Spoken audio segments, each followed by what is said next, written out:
So I guess I just kind of wanted to start off by having you tell me kind of, what you're advocating for, and in terms of immigration reform. If you were going to write a bill that was going to get passed in Congress, how would you go about it? What would be the main sort of reforms? I'm glad you asked that, because Mike Pence and Kay Bailey Hutchison were going to drop a bill that was heavily based on our red card solution. Right. So we went through talking to them, educating them about it. We think that, first of all, you have to look at, there are two issues. One issue is a citizenship issue, and that's enumerated in the Constitution as the federal government's job. But then the second one is just work permits. It's about work permits and border security. And 80% of Americans really believe you can't have border security without a work permit program. So I think that the work permit program ought to be in the private sector. And so it's a business deal.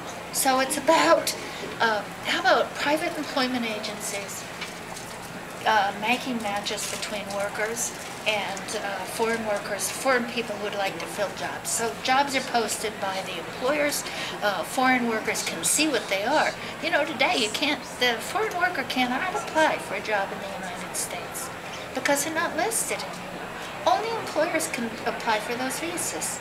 So the foreign worker just has to sit there. So you get this match that's made. And then the employment agencies, once a match is made, they take a photograph and a fingerprint from the person who wants a job.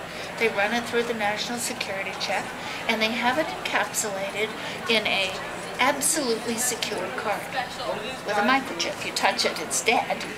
And so you can scan it at the border, you can scan it as an employer. Up comes a picture this big, and the fingerprint absolutely guarantees that you've got a secure relationship with that person. So that's really important. No quotas, because quotas, the market needs to determine how many people you need and what jobs. So if there are no jobs available, then you don't have any visas or permits. If there are 1 million jobs available, then you have 1 million people. So we're talking about market-driven, private sector program. It's about business. We have universities that issue student visas, no problem, because they need to get them done, and the government doesn't do it efficiently. So employment agencies licensed by the government, like a gun shop is, to do government security checks on gun purchasers. Those are the two key components of it. And once you have that secure card, then your program will flow. So the government would just handle the structure of this program, and private companies would handle all the logistics and everything else? Yeah, well, a very restricted number, and they would be employment agencies. Oh, I see. And because the job is about employment and filling the jobs that are going begging.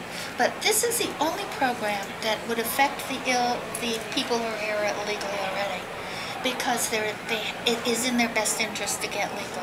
And if you can prove to them that they're not going to, if there's 66,000 H-2B visas, and they leave the country and their job and maybe even their family to get legal outside the borders of the United States, if they're at the 66,001, they're never going to get back. So quotas are absolutely counterproductive. And the other thing that's counterproductive is bureaucrats, because bureaucrats haven't worked for them in the past. I have a little story because this happened to me. I get H-2B visas, and there's 66,000 for the whole United States, and we need 150,000 in Colorado. So, they know the jobs are available. How do you think they get there? That makes criminals of everybody who hires them. And they either have a choice of being a criminal or of closing their business and firing all their American workers. So the source of jobs is a small American businessman, and the government is telling us we cannot have the employees we need to run and expand our businesses. And if we do take an illegal, I haven't had a visa in 3 years. Because, the grandfathered, they retired the one that said if you've had a visa before, you're grandfathered, you can come in above the quota, which is how I've had my visa people 5 years preceding. I haven't had them in 3 years. So think about that. I can go to jail for 3 years to run my business. The government is telling me I can't have the employees that I need, and I cannot get the American workers that I need. So this is a very simple program. There's the red card. It's a standard security card. It can't be faked.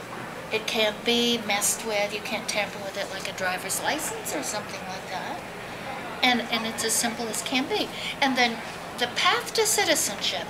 First of all, we need to approach citizenship, because Americans have been raised, people your age, don't know what the obligations and responsibilities of citizenship are.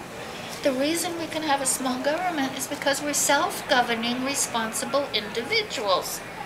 And then the government only needs to do the things enumerated in the Constitution. But people haven't been taught that anymore. They think that the government is there to give them benefits. And that is very destructive. So we need to rediscuss what citizenship means, and then how we offer it to people, under what terms, with what education things. That is the job of the federal government. But we know the federal government's slow. We know they can't deal with 12 million people who are in the country illegally. I've never met an illegal who wanted to be illegal, never. Right. And if it's easy for them to go outside the borders, go through this process, prove they're not criminals, prove they have a job, they should be able to get a red card within 48 hours. If they drive from anywhere in the United States outside the border, get their red card, go back to their job, they're legal in 1 week vacation. And it costs the taxpayer nothing, because there's no appropriations necessary. Fees on both sides. I pay a fee, they pay a fee. Advantage American worker. Why in the world would you go to an employment agency if a guy next door would take the job? Right. You wouldn't. So it's a way of solving this. The backlog of illegals, new people that want to come in. You don't need the alphabet soup, because if there's an entertainment job, or there's a high-tech job, or there's a fruit-picking job where you can be illiterate and completely uneducated and not speak English, the market will work. Right. And those are our principles. There is no other way out there. Nothing else that says principles that conservatives, real true conservatives, believe in.